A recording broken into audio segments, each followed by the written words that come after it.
Base idéale pour un dessert rapide, la pâte à beignet vous permettra d'enrober vos fruits et de leur apporter un maximum de croustillant. Pour ça, on a de la farine, on va rajouter une petite pincée de sel qui nous servira à faire bien ressortir le goût de notre pâte. On va rajouter ensuite au milieu un œuf et ensuite un peu d'huile. Huile d'arachide de préférence pour éviter d'avoir un goût trop prononcé. Je commence à mélanger en partant du milieu pour éviter au maximum les grumeaux. Et petit à petit, je vais verser l'eau. Alors, ça peut être du lait aussi ou un mélange lait et eau.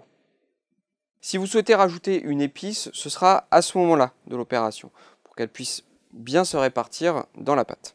Voilà, mon premier mélange est fait, hein, on a quelque chose de très crémeux, un peu plus solide qu'une pâte à crêpes. On va laisser cette pâte reposer quelques instants. Le temps qu'elle repose, on va monter des blancs pour les incorporer dedans. J'ai récupéré les 2 blancs d'œufs des 2 œufs qui me restaient. Je vais commencer à les monter.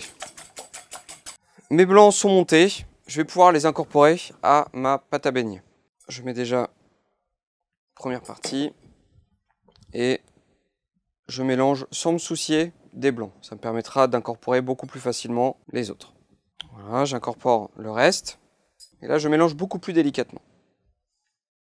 Ma pâte à beignet est maintenant prête. Vous pouvez donc enrober tous les fruits que vous voulez. Petit conseil, pour que la pâte enrobe bien votre fruit, farinez-le légèrement avant. Comme ça, la pâte à beignet accrochera bien. Ensuite, vous le passez à la friteuse quelques minutes, histoire que ça colore bien. Et après, vous l'égouttez sur du papier absorbant pour éponger un maximum de gras. Si vous le faites en version sucrée, vous saupoudrez de sucre glace. Et si vous le faites en version salée, vous rajoutez un petit peu de fleur de sel par-dessus.